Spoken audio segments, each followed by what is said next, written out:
Praise God! Hallelujah! Kamusta na kayo, mountain movers? Ngayon lang ulit nakapag-live.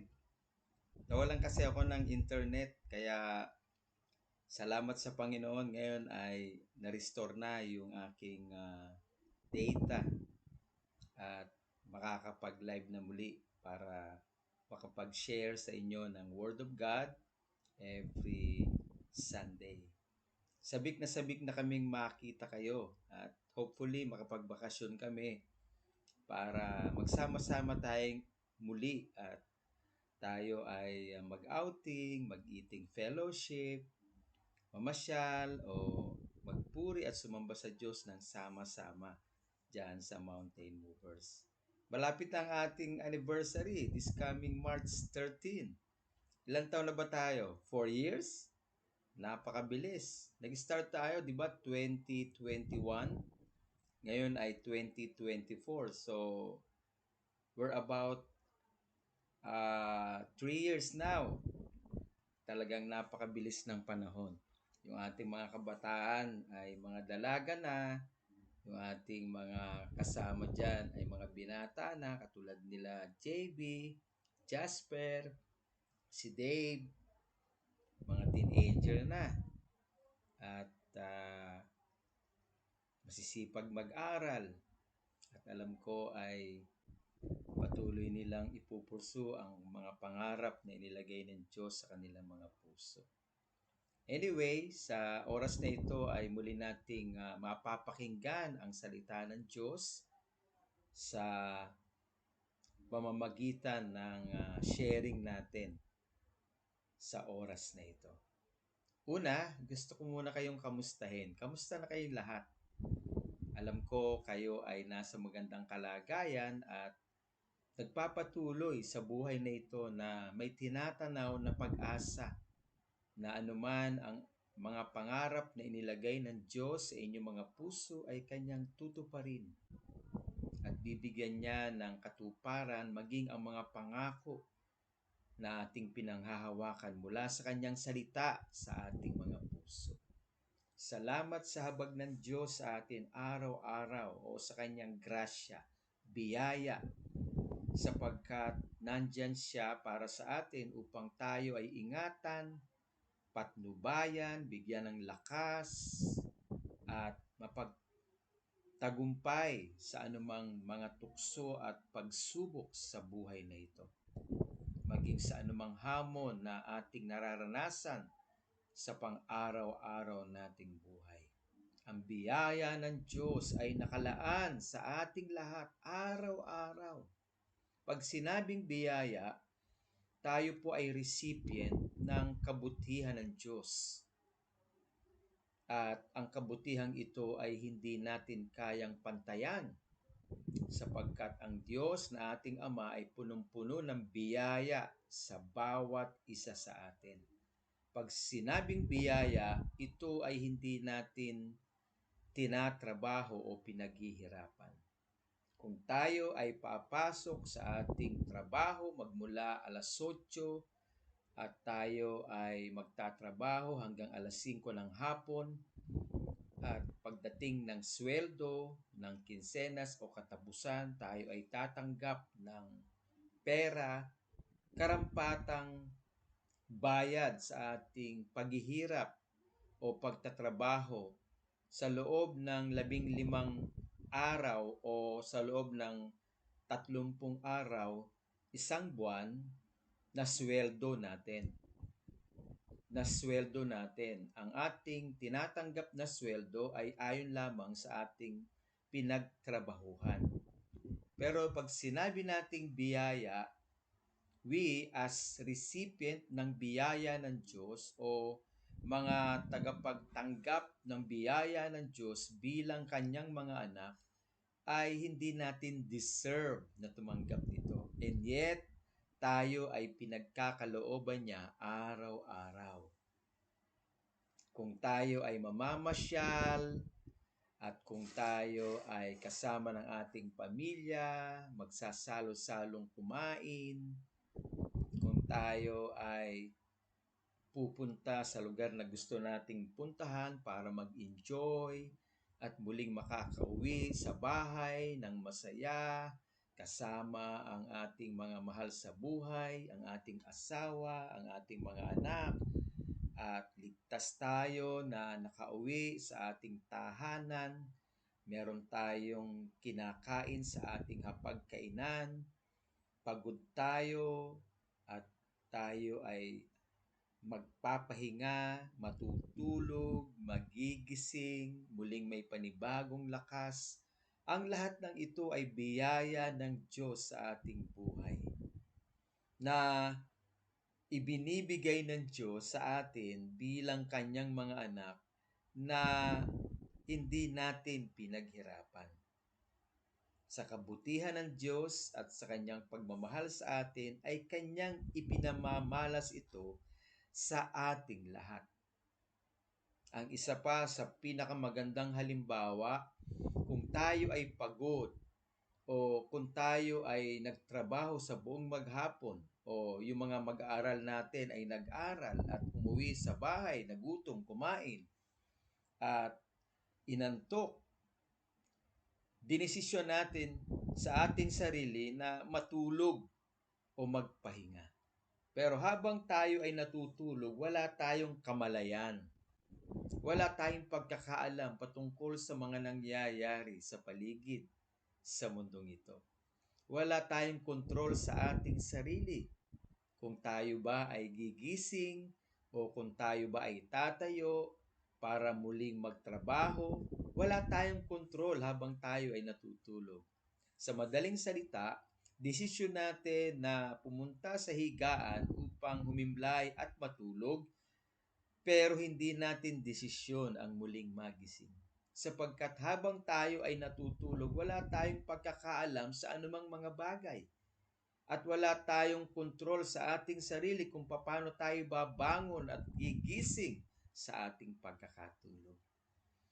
Ang nagdesisyon upang tayo ay magising at magkaroon muli ng panibagong lakas, walang iba kung hindi ang Diyos.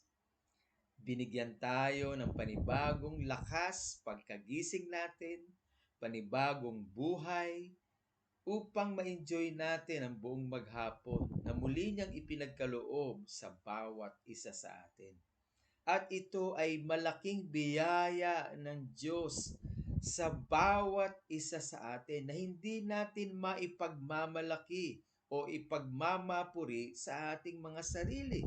Kung hindi, sasabihin natin ang buong puso, "Salamat o Diyos, sapagkat ako ay natulog ng pagod at habang ako'y natutulog o nakahimlay, ako ay iyong binabantayan at muling nagising sapagkat ako ay iyong kinupkop at pinagkalooban ng panibagong lakas sa buhay na ito."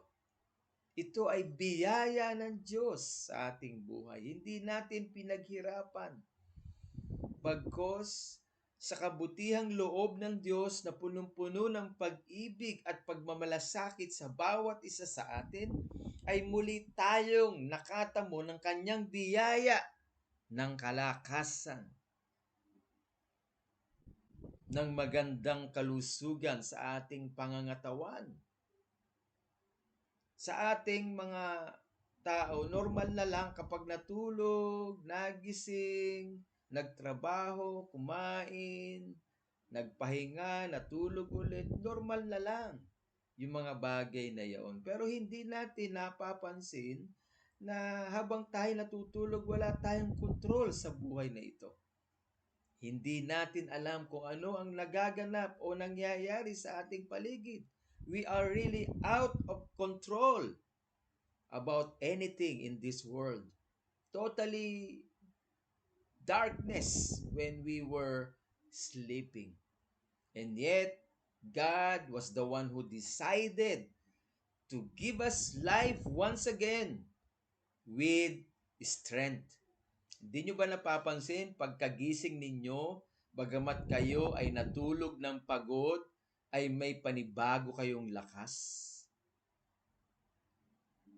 na muling ipagtatrabaho, na muling ipaglilingkod sa pamilya, na muling ipapasok sa eskwelahan para mag-aral, para tapusin yung buong maghapon sa pag-aaral at tumulong sa mga magulang bilang mga anak o di kaya ay tumulong sa kapwa, maging mabuting mag-aaral, maging mabuting kapitbahay. Ang lahat ng ito ay biyaya ng Diyos sa ating lahat. Sapagkat maraming gustong matulog, hindi na makatulog. Kailangan nilang uminom ng sleeping tablet. At marami namang ah, tao na habang natutulog ay hindi na nagigising. Kaya ang sabi doon sa Awit Kapitulo 3:5, ako ay humimlay. Ang sabi ng mga awit na may pananampalataya sa Diyos at may pagpapasalamat sa Kanya, ako ay nahimlay at nagpahinga at agad nakatulog at nagising sapagkat ako ay iyong kinupkop at binigyan ng panibagong lakas at buhay. At habang ako'y natutulog, ikaw ang siyang kumakalinga sa akin. I lay down and sleep, I awake again, because you, O Lord, have sustained me. Wow! Wow na wow! Kaya marami tayong ipagpapasalamat sa Diyos araw-araw. Yun lamang malakas tayo, maganda ang kondisyon ng ating pangangatawan, nakakakilos tayo ng maayos, nakakapagsalita tayo ng maayos, meron tayong pagkain sa hapagkainan, ito man ay sapat o sobra, ito man ay sabihin na nating gusto nating pagkain na niluto natin o binili natin sa karinderya, whatever it is, the Lord is the one providing for us. Siya ang nag-provide nito. Siya ang nagbigay ng sikat ng araw sa mga pananim upang ito'y tumubo. Siya ang nagbigay ng sikat ng araw sa mga puno para mamunga ng prutas at mga gulay. Siya ang nagbigay ng ulan para madiligan ang mga halamang ito. Ang Diyos ang may-ari ng langit at lupa at kontrolado niya ang lahat ng bagay para sa atin. Sa dagat lang makikita natin na ang mga isda ay nagkakainan. Nagkakainan. Ang maliit ay kinakain ng mas malaki sa kanya. Yung mas malaki ay kinakain ng pinakamalaki. Nagkakainan sila sa kingdom ng mga isda sa karagatan. At hindi sila nauubos. Bagamat nagkakainan ng mga isda sa karagatan, sa ilog, sa sapa, pero hindi sila nauubos. Bakit? May tinitira ang Diyos para sa ating lahat. Pumunta kayo sa palengke. Meron na ba kayong nakitang palengke na wala ng isda? Ang dami, di ba? Kaya nga, sinasardinas pa, dinidilata pa, mga prutas. Nagtitira ang Diyos para sa ating lahat sapagkat mahal ng Diyos ang kanyang mga nilalang. Ayon sa kanyang wangis at sa kanyang larawan, walang iba kung hindi ang mga tao. Kaya ang sabi sa Romans chapter 5 verse 8, for God demonstrated His love towards us. When we were yet sinners, Christ died for us. Minahal na tayo ng gayon na lamang ng Diyos nung tayo mga makasalanan pa. Ipinagkaloob niya ang kanyang buktong na anak na si Jesus bilang tunay at pagpapakita ng kanyang pagmamahal sa atin. Ibinigay niya ang kanyang bugtong na anak na mabayubay sa krus para sa kapatawaran ng lahat ng ating mga kasalanan at makapanumbalik tayo sa kanyang piling at mapagpala tayo sa araw-araw nating buhay. Yun lamang lalabas tayo sa tahanan natin, papunta ng trabaho, papunta ng palengke, kung may aasikasuhin tayo sa munisipyo, sa barangay, pagbalik natin na tayo ligtas at muli nating kasama ang ating mga mahal sa buhay, ay malaki ng biyaya ng Diyos sa bawat isa sa atin. We have to ponder upon, we have to realize that God is the one sustaining us, protecting us, guiding us, fighting for us. Maaring hindi natin namamalayan paglabas natin ng bahay, merong aksidenteng nakaabang sa atin. Pero dahil tayo ay tumawag sa Kanya, nanalangin, ipinagkatiwala natin sa Kanya yung ating mga lakad, ayun, nakabalik tayo na ligtas at payapa sa ating tahanan na muli nating kasama ang ating mga mahal sa buhay. Yun ay malaki ng biyaya ng Diyos sa bawat isa sa atin. Kaya we have the reason to give thanks to the Lord. We have the reason to be joyful. We have the reason to thanks God. We have the reason to praise God and to worship God sa buhay nating lahat. At lalo tigit sa lahat, meron tayong dahilan para mapakinggan nating muli ang kanyang salita at mapaalala sa atin na araw-araw ang biyaya ng Diyos ay nakalaan. Hindi lamang sa ating mga personal na buhay, kundi sa ating mga mahal sa buhay, sa buong pamilya. Kaya pasalamatan natin ang Diyos sapagkat nandyan siya para sa atin. Nandyan siya upang tayo ingatan. Nandyan siya upang tayo patnubayan. Nandyan siya upang bigyan niya tayo ng katalinuhan. Nandyan siya upang tayo ay kanyang alalayan. Nandyan siya upang tayo ay kanyang ipagtanggol. Nandyan siya para sa atin upang tayo ay kanyang bigyan ng tagumpay sa gawa ng ating mga kamay. Kaya saan man tayo naroon, pwede tayong magpasalamat sa Kanya. Pwede tayong magpuri sa Kanya. Pwede tayong magwika sa Diyos na salamat o Diyos sapagkat Ikaw ang nag-iingat sa amin, Ikaw ang nagpapala sa amin, Ikaw ang aming kalakasan, Ikaw ang aming katagumpayan, Ikaw ang aming Ama na may gawa ng langit at lupa na siyang kasama namin, na nagsabing hindi kami iiwan ni papabayaan man. Kung kaya't ikaw na nagsimula po na mabubuting bagay sa amin ang tatapos nito hanggang sa muling pagbabalik ng iyong buktong na anak na si Jesus upang kami sunduin at kapilingin mo diyan sa buhay na walang hanggan sa kalangitan sa iyong kaharian. Wow! Nandyan siya para sa atin. Kaya yung mga anak natin na pinapatnubayan ng Diyos, na nakaririnig ng salita ng Diyos at mga pangaral ng kanyang salita mula sa Biblia, ay nagagabayan.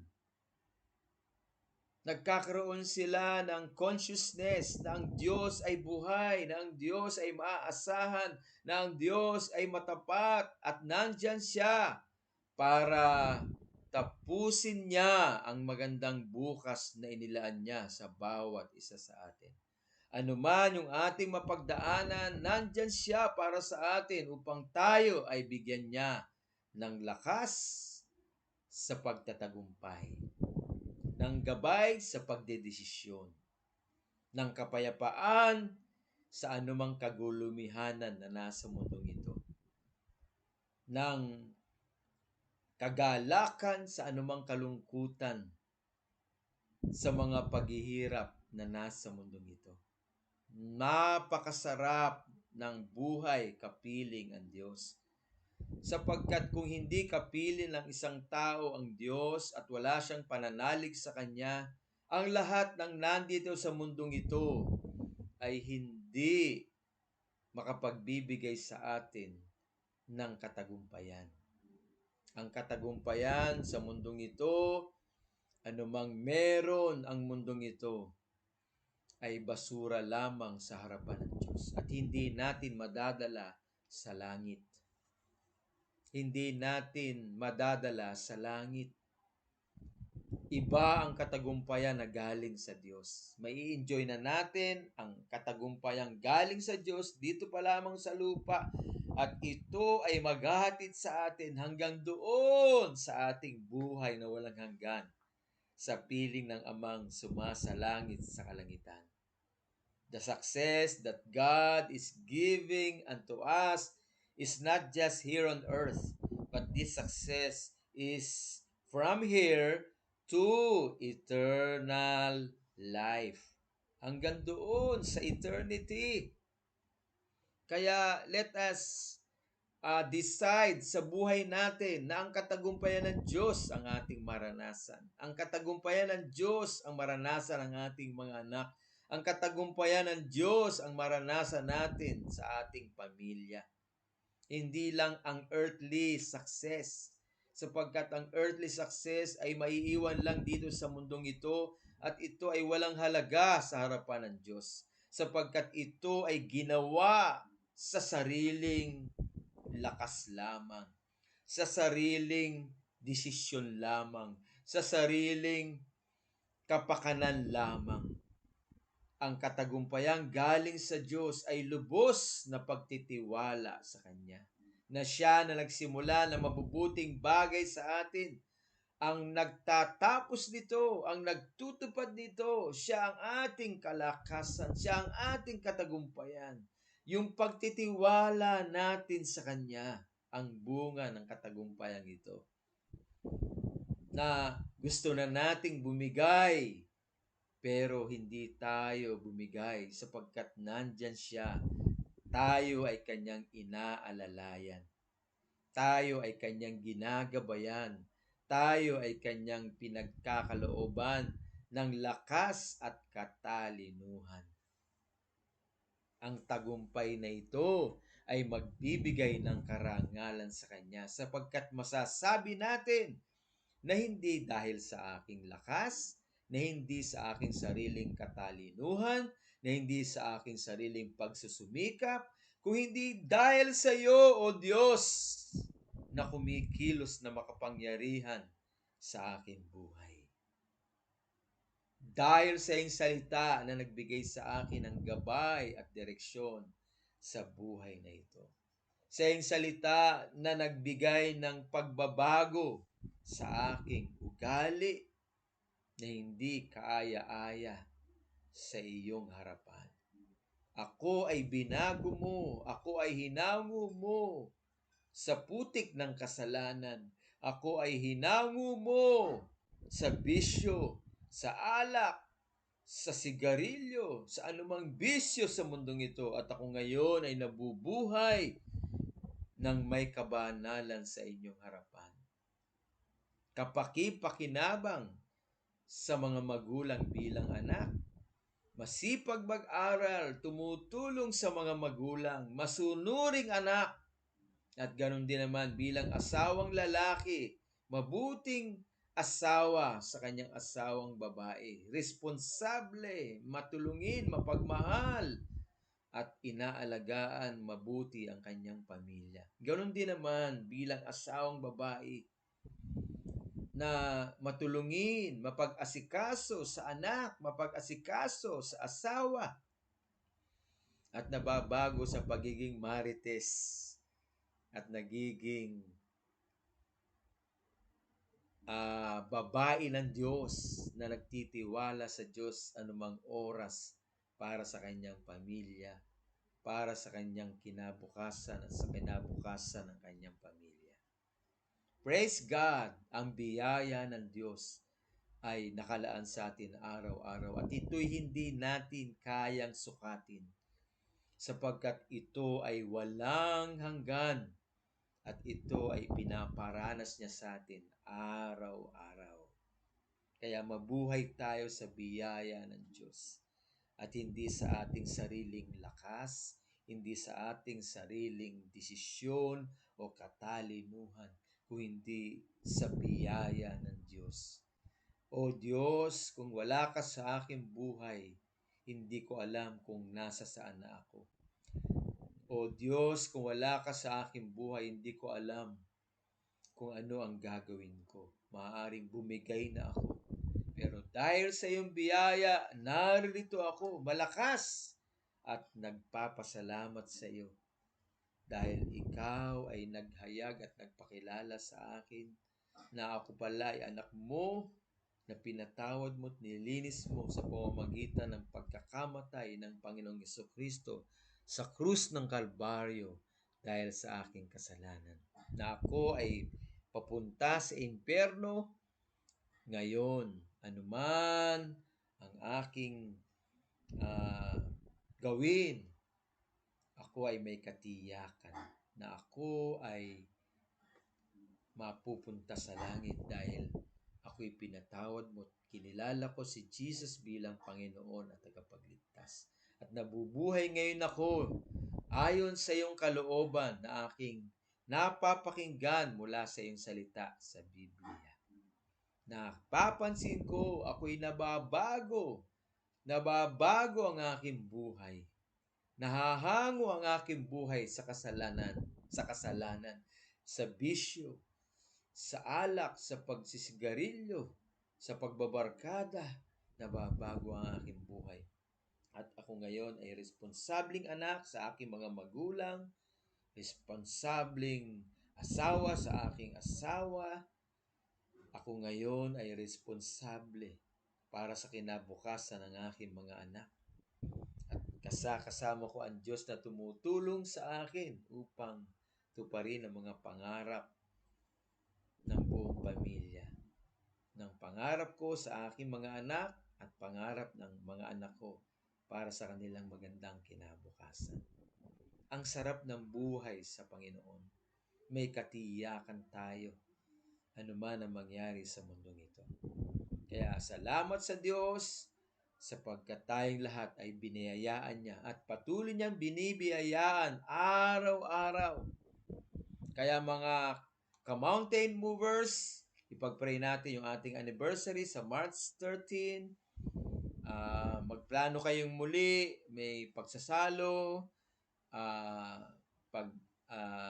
usapan ninyo yung program, magmula opening prayer hanggang closing prayer, may mga special number, and at the same time, may konting salo-salo celebration ng ating anniversary. Kaya salamat sa Diyos sa kanyang biyaya sa bawat isa sa atin araw-araw. Tayo dumulog sa kanya sa pamamagitan ng pananalangin. Amang Diyos na makapangyarihan sa lahat, nagpapasalamat po kami sa iyong biyaya sa aming buhay araw-araw. Although we are really undeserved to serve, O God, your grace, to receive all of your grace, and yet you made us worthy.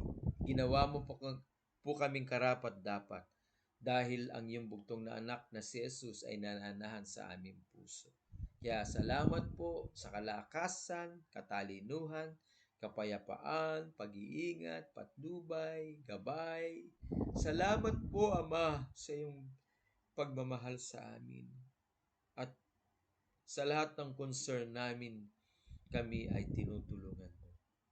Salamat sapagkat may kalusugan kami sa spiritual na buhay, kaluluwa at katawan. At kami magkakasamang muli ng aming pamilya na ligtas at payapa na nasa ilalim ng inyong proteksyon. Salamat po, Ama. Pagpalain niyo ang aking mga kapatid. Pagpalain ninyo ang pamilya ni Sister Jovi, ni Sister Soul, ni Jaja. Pagpalain niyo ang pamilya ni Nanay Irma, ang kanilang hanap buhay. Si Jerry, si Lisa, ang kanilang mga anak. Maging si Edith, si Gig, si Edward, ang kanila pong pangangailangan araw-araw, si Ate Lucy, si Des, si Desbert, si Noah, ang Angati family, ang mga kapatid ko, Panginoon, si Jessie, si Jasper, si JV, oh hallelujah, si Cheryl, lahat ng mga kasama namin dyan sa Mountain Movers, Lord. Palaguin niyo po ang aming gawain, yung mga kabataan dyan, Patuloy niyo po silang gabayan sa kanilang pag-aaral, sa kanilang paglaki, sa kanilang pagtulong sa kanilang mga magulang. Patuloy niyo po silang ingatan at patnubayan. Salamat po sa iyong pag-iingat sa amin araw-araw, sa inyong gabay at presensya na pinangako mo at tapat ka sa iyong pangako na hindi mo kami iiwan ni papabayaan. Salamat po, Ama. Sa iyo namin ibinibigay ang lahat ng pasasalamat mula po sa aming puso. Salamat po, Ama, sa iyong magandang planuhin sa aming buhay. Salamat po, Panginoong Yesus, sa ginawa mo sa krus ng Kalbaryo para sa aming kaligtasan at buhay na walang hanggan. Salamat po, Banal na Espiritu Santo, sa iyong pananahan sa aming buhay upang kami gabayan, ingatan at ipagtanggol. Ito po ang aming dalangin sa pangalan ni Jesus. Ang lahat ng mountain movers na matagumpay ay magsabi ng Amen, Amen, and Amen. God bless you all, mountain movers. Praise God in your life. Bye-bye.